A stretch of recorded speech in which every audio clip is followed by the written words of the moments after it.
Olá a todos! Hoje a gente tem um tema simplesmente fascinante pela frente.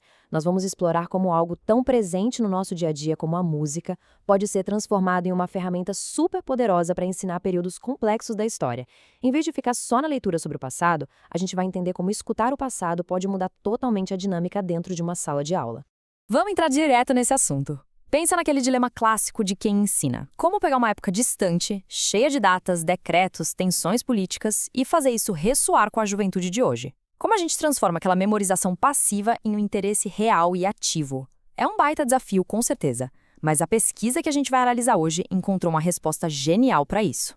Na nossa análise de hoje, vamos passar por estes 6 pontos. 1. O desafio do ensino. 2. Música como documento. 3. O contexto da ditadura. 4. A prática na sala. 5. O fanismo contra protesto. E, por fim, o impacto da metodologia. Começando pela parte 1. O desafio do ensino. Olha só que interessante. Tudo começou lá no Colégio Estadual Roberto Lang Júnior, em Curitiba, com turmas do 9º ano.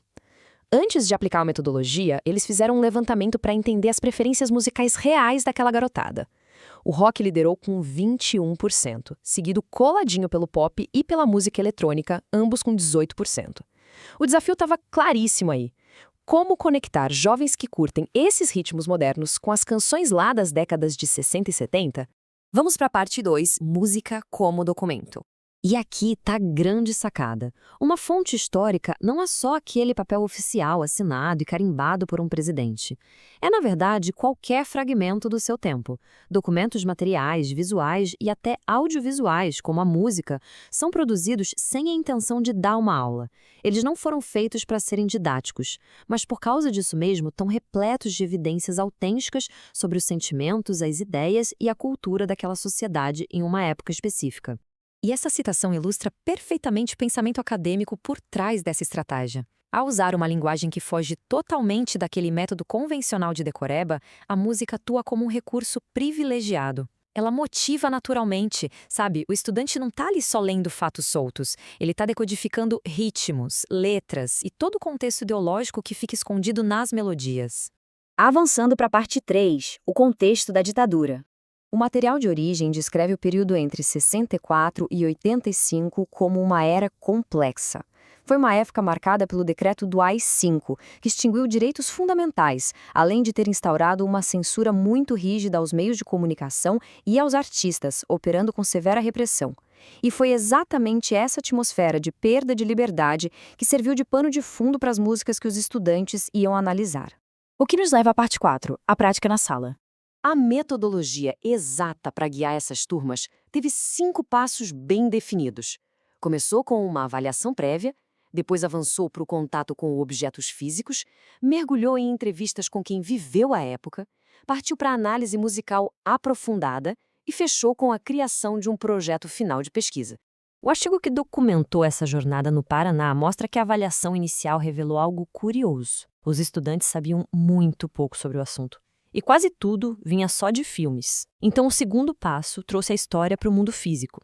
Imagina a surpresa da turma ao levar para a sala de aula discos de vinil antigos e fitas cassete. Ter esse contato tátil e visual com objetos que muitos nunca tinham visto na vida despertou uma curiosidade investigativa imediata. Já o terceiro passo mostra o poder incrível da história oral. A garotada foi a campo e entrevistou gente que realmente viveu aquelas décadas. E os relatos foram bem contrastantes. De um lado, alguns ex-militares relembravam estabilidade econômica e ordem social. Do outro, agricultores e aposentados relatavam medo, falta de liberdade de expressão e forte opressão. Isso provou na prática para eles que a história tem várias facetas, dependendo da perspectiva de quem a vivencia. Parte 5, o fanismo contra protesto. Aqui é o coração da análise. Os alunos fizeram uma comparação direta. Eles escutaram músicas ufanistas como Eu Te Amo, Meu Brasil, que eram usadas em propagandas para exaltar o país, focando no futebol e nas belezas naturais, enquanto tentavam mascarar a repressão política. Em contrapartida, eles mergulharam em obras de resistência como Cálice e Que País é Este, que denunciavam a violência e a censura. O contraste entre a distração patrocinada pelo Estado e o grito de protesto deixou claríssimo o uso político da arte. Mas o que é fantástico de notar aqui é o nível de interpretação que a turma alcançou. Quando ouviram Cálice, do Chico Buarque e do Gilberto Gil, os alunos sacaram a necessidade absurda do uso de metáforas na época. Eles decodificaram que a referência bíblica do cálice de vinho, na hora de cantar, soava exatamente como o verbo calar. Era um grito contra o silenciamento imposto, dito de um jeito criativo, porque expressar isso de forma direta era simplesmente impossível. E a empolgação não parou por aí. Dissecando estrofe por estrofe da música Que País é Este, do Renato Russo, os alunos fizeram uma ponte poderosa com o presente. Eles viram ali denúncias de desigualdade nas favelas e o descaso com os menos favorecidos, notando que, infelizmente, muitos desses problemas continuam por aí. Mas assim como a música faz, eles também identificaram uma forte esperança no futuro. Chegando na nossa última parte, a parte 6, o impacto da metodologia. Para fechar o projeto com chave de ouro, os alunos trabalharam em grupos, pesquisando e classificando várias outras canções da época.